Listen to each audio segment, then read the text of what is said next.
Activity पढ़ ली थी। अभी हम आज देखेंगे एक्टिविटी नंबर 7। तो एक्टिविटी नंबर 7 यूनिट नंबर 1 में मेनी काइंड्स ऑफ आर्ट में we have read about paintings, one kind of art. Poetry is also kind of art. Read the poem and notice the dialogue. तो हमने painting के बारे में अभी पढ़ा। तो ये पेंटिंग जैसे कला है, उसी तरह poetry is also kind of art. तो पोइट्री भी एक कला है। Read the poem and notice the dialogue. तो यहाँ हमें पोएम पढ़नी है और उसको डायलॉग, उसके जो डायलॉग है उसको यहाँ पर नोटिस करने हैं। The crayon box that talk. तो यहाँ पर ये पोएम है। तो क्रेयन बॉक्स है वो बातें करता है, ऐसा ये पोएम है। बाय सैंडे रॉफ ने ये पोएम लिखी है। While walking through a toy store the day before today, I overheard a crayon box with many things to say.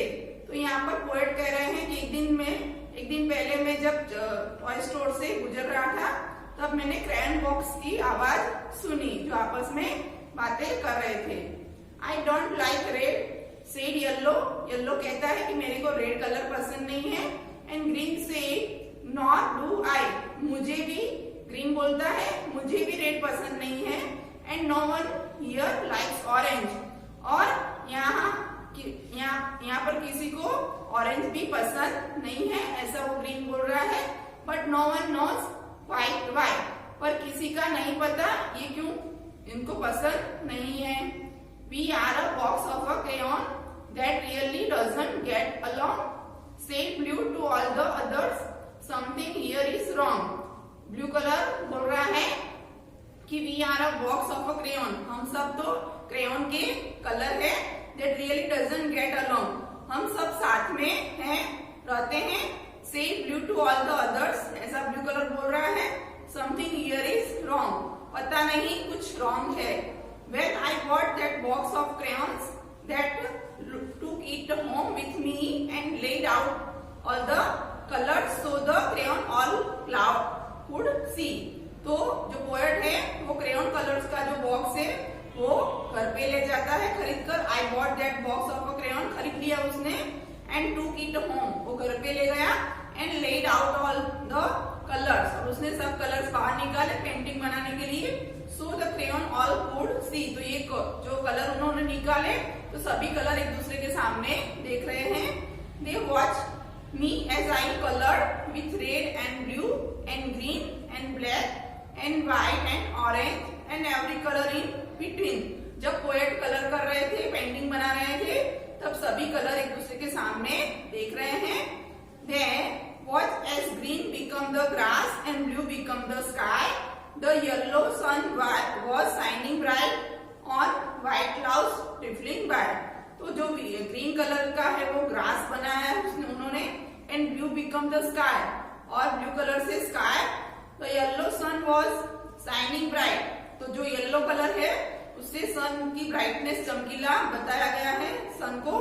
On white clouds drifting by, और उनमें व्हाइट कलर क्लाउड्स के बीच में है। उन्होंने ये पेंटिंग बनाई है। Colours changing as they touched becoming something new. They watch me as I colored. They watched till I was thought. तो जो कलर एक दूसरे में जब उसमें फिलअप करते हुए टच हो जाते हैं तो एक नया कलर बन जाता है। They watch me as I colored. और जो कलर है वो देख रहे हैं एक दूसरे को। They watched till I was thought. जब तो वो कलर कर रहे, पेंटिंग बना रहे हैं, तो वो कलर एक दूसरे को देख रहे हैं। And when I finally finished, I began to walk away, and as I did, the crayon box had something more to say. और जब फाइनली उन्होंने पेंटिंग फिनिश कर ली है तो जब वो चले गए तब क्रेयॉन जो कलर है वो कुछ ज्यादा कह रहे हैं इसके बारे में। I do like red, said yellow. तो येलो कह रहा है कि मेरे को रेड पसंद है। And green said, so do I. तो मेरे को भी ये रेड पसंद है, ग्रीन ऐसा बोल रहा है। And blue, you are terrific so high up in the sky. और ब्लू कलर, आप तो आकाश में ऊपर की तरफ होते हो, तो मेरे को ब्लू कलर भी पसंद है। We are a box of crayon. तो हम सब क्रेयॉन बॉक्स के कलर हैं। Each one of us unique but when we get together the picture is complete. हम सब अलग अलग है कलर और हम सब इकट्ठा होते हैं तो एक पिक्चर कंप्लीट होता है। ऐसे कलर आपस में बातें कर रहे हैं। तो यहाँ पर एक्टिविटी नंबर 7 में जो पोयम है, यहाँ पर साइड में जो what did the crayons say to each other as the beginning of the poem, तो यहाँ पर जो ब्लैंक्स दिया है वहां पर भी एक पोयम यहाँ पर हमें लिखना है कि सेड येलो। तो येलो क्या कह रहा है, तो आई डोंट लाइक रेड, ऐसा यहाँ पे फिलअप करना है। फिर नीचे है एंड ग्रीन सेड, तो ग्रीन कलर क्या बोल रहा है वो लिखना है आपको, nor do I and no one here likes orange but no one knows right why. तो यहाँ पर जो लाइनें दी गई है वो यहाँ ब्लैंक्स में भी आपको फिलअप करनी है। आगे जो ब्लू कलर बोल रहा है वो भी आपको यहाँ पर लिखना है, समथिंग हियर इज रॉन्ग, वहां तक आपको लिखना है। अभी हम आगे देखेंगे एक्टिविटी नंबर 8। तो activity number 8, paintings are art, poems are art. Paintings भी एक कला है और पोएम्स भी कला है। प्लेज आर ऑल्सो आर्ट, जो प्लेज होते हैं ना, जो नाटक वो जो हम करते हैं तो वो भी एक कला है। Let's write play about the crayons. तो यहाँ पर हम लिखेंगे जो क्रेयॉन कलर है उसके ऊपर एक प्ले लिखेंगे। In the poem you notice that the colour stop at the beginning. तो यहाँ पोयम में हमने देखा कि कलर आपस में शुरू में बातें कर रहे हैं। Now notice that after the poet took the crayons home, जब जो पोएट है वो अपने घर ये कलर्स को ले जाते हैं।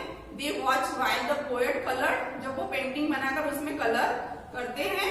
The poet does not tell us what they said while he coloured, पर पोएट ने यहाँ पर नहीं बताया है कि जब वो कलर कर रहे थे तब वो कलर क्या बोल रहे हैं। But this is a very talkative box of a crayons, पर जो क्रेयॉन के कलर है वो टॉकेटिव है। Imagine what they said while the poet made the sky and sun and cloud and all the rest. और colour ने एक दूसरे को क्या कहा होगा, यहाँ पर आपको कलर क्या बोल रहे हैं वो आपको यहाँ पर नीचे लिखना है। Right a play that tells what the crayon said while the poet coloured. तो यहाँ पर हमें ऐसा एक प्ले लिखना है कि क्रेयॉन कलर क्या बोल रहे थे जब पोएट पेंटिंग में कलर कर रहे थे। The crayon box that kept talking, तो यहाँ पर वो नीचे लिखना है आपको। अभी हम देखेंगे activity number 9। We have read about paintings, poetry and plays. Music is also art. तो हमने यहाँ पर पेंटिंग, पोइट्री एंड प्लेस के बारे में पढ़ा है। तो वो सब कला है, उसी तरह म्यूजिक भी एक कला है। Let's read some idioms about music. तो हम यहाँ पर म्यूजिक जो इडियम्स है उसके बारे में पढ़ेंगे। Idioms are group of words that have special meaning that is different from the ordinary meaning of each separate word। तो यहाँ पर जो idioms है वो है group of words, उसका एक special meaning होता है, हर एक word का अलग अर्थ होता है। The best way to understand idioms is to listen and observe how they are used in a different way। तो ये कैसे अलग अलग तरीके से यूज होते हैं वो हमें नीचे ऑब्जर्व करना है। तो यहाँ पर नीचे think about this sentences that use the idioms. Blow your own horn, तो यहाँ पर 1 नंबर का दिया है, उसके रिलेटेड नीचे सेंटेंस दिए हैं। तो we all know you are the best student in the class, here is no need to blow your own horn.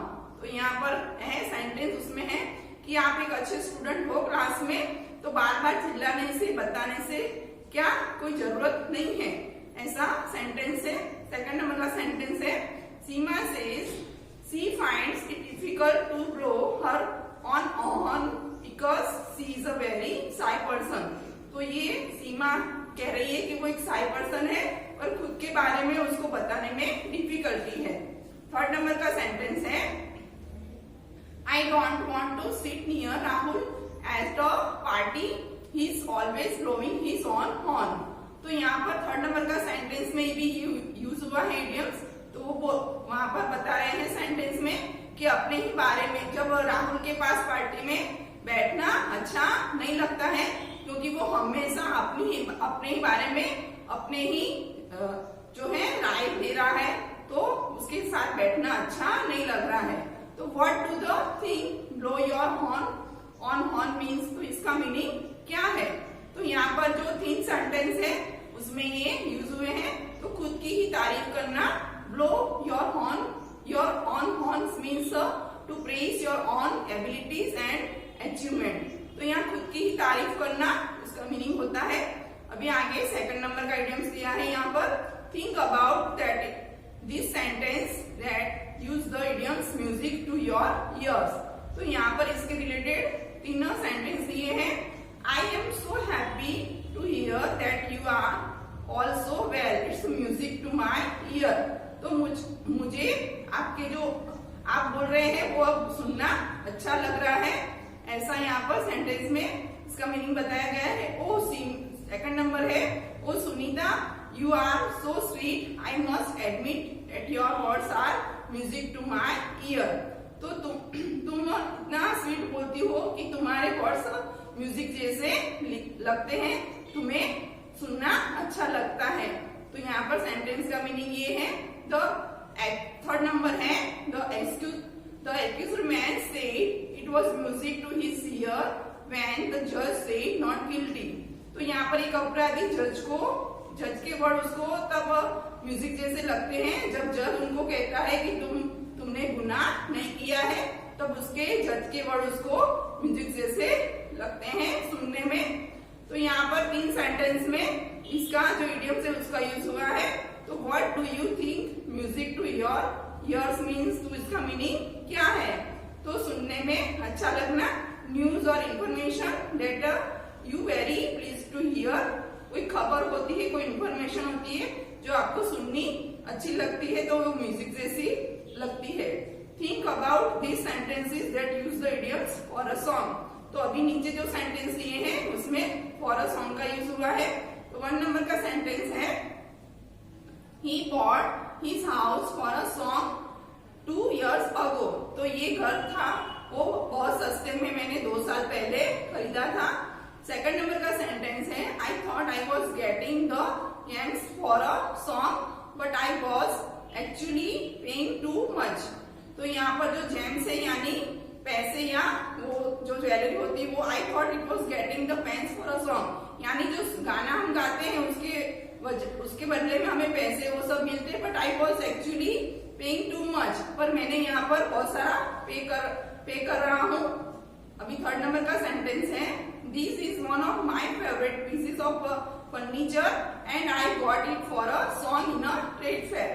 तो ये मेरा सबसे अच्छा फर्नीचर का एक पीस है जो मेरे को गाने पर मेरे को गिफ्ट में मिला था। तो what do you think for a song means, तो यहाँ पर फॉर अ सॉन्ग का मीनिंग है very cheaply at a low price.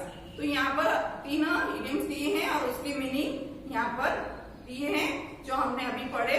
अभी हम आगे देखेंगे एक्टिविटी नंबर 10। तो activity number 10, photography is also wonderful modern art. तो फोटोग्राफी एक अद्भुत कला है। Using variety of cameras like digital, SLR and mobile cameras, photographers capture images and arrange exhibition, participate in a photography competition at national and international level, as well as upload them on the website for various purpose। तो एक photography एक अद्भुत कला है। तो हम अलग अलग टाइप के कैमरा यूज करते हैं, digital, SLR and mobile camera. तो वहाँ उससे फोटोग्राफी जो इमेज होती है बहुत अच्छी आती है और उसको हम एग्जीबिशन में पार्टिसिपेट करते हैं उस फोटोग्राफी को, और कंपटीशन होती है तब नेशनल और इंटरनेशनल लेवल पर। तो उसको बहुत अच्छी तरह से वेरियस पर्पस की तरह हम उसको यूज करते हैं, उसको बताते हैं। Out of many types of photography are popular type is landscape photography. तो अलग अलग टाइप की जो फोटोग्राफी होती है उसमें एक टाइप लैंडस्केप फोटोग्राफी का है। Here are some tips for a landscape photography.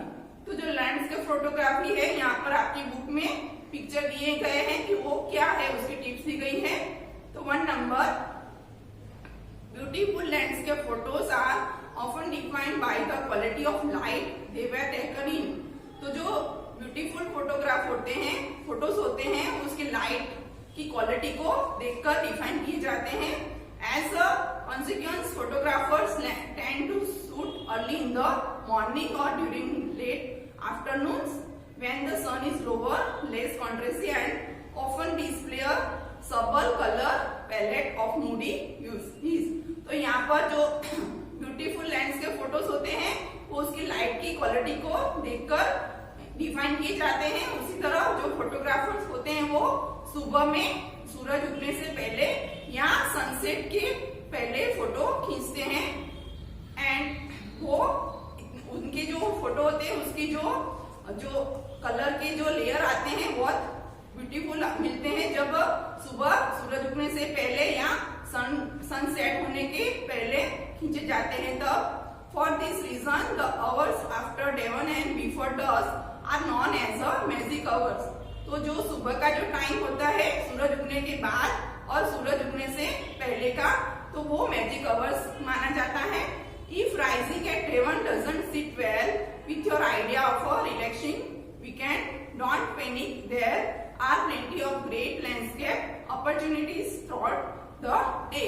तो यदि आपका सुबह में जो फोटोग्राफ लेना छूट जाता है तो अलग अलग जो है वो लैंडस्केप फोटो लेने की, इमेज लेने के और उसके हम ले सकते हैं अलग अलग टाइम पर दिन में फोटो ले सकते हैं। सेकंड नंबर है any landscape photographer desire an image that appears sharp throughout the scene so that elements of foreground interest such as a rock in a lake look just as sharp as the digital distance horizons। तो यहाँ पर landscape के photo image लेने की ऐसे image लेने के Dzire होते हैं जो फोटोग्राफर होते हैं, तो उन्होंने अपनी जो ऐसे साथ दिखनी चाहिए उनकी इमेज की हर देखने वाले को वो एकदम क्लियर दिखना चाहिए और लेक या दूसरा कोई भी हॉरिजॉन्स हो तो उनको ऐसे क्लीन साफ दिखना चाहिए। ऐसी फोटोग्राफी होनी चाहिए फोटोग्राफर की। One of the great problems for landscape photographers is the difference in brightness between the sky and the land. तो यहाँ पर एक और भी प्रॉब्लम रहता है लैंडस्केप फोटोग्राफर को कि वो डिफरेंट होता है ब्राइटनेस, उसकी जो लाइट होती है वो जमीन पर और जो हवा में जो लाइट होती है उसमें डिफरेंस होता है। while the human eye is capable of preserving details across this tunnel range, a digital sensor isn't capable of recording it। तो यहाँ पर जो एक ह्यूमन की आंख है वो एक परसीव यानी कैप्चर करती है जो लाइट को, वो एक डिजिटल सेंसर में नहीं होती है रिकॉर्ड होने में। फोर्थ नंबर है great landscape photography is not necessarily about hunting out the most picturesque scene in the most wonderful light and at the most perfect time of a day। तो अच्छे scene के लिए, अच्छी photography के लिए सुबह में ही होनी चाहिए ऐसा नहीं है। उसमें indeed there are many aspects of the world's landscape that are less glamorous such as the effect of a heavy farming, rapidly expanding suburbs and spreading industrial wasteland that can make a pageant subject for the concert photographer। तो यहाँ पर जो है less ग्लैमरियस और heavy farming जो दिखाई देती है और जो इंडस्ट्रियल वेस्टलैंड जो जमीन लैंड में जो वेस्ट होता है उसकी भी इफेक्ट फोटोग्राफी के पड़ती है। That can make a pageant subject for the concert photographer. Take a look at the effect of a man on the landscape near your home and use them as a photographic subject. तो यहाँ पर जो environment का जो effect है जो photography पर भी वो पड़ता है। जैसे कोई किसी का जो लैंडस्केप है वहां पर कोई पेड़ गिरा देता है तो उसका भी जो लाइट और उसकी जो इफेक्ट है वो फोटोग्राफी में पड़ सकती है।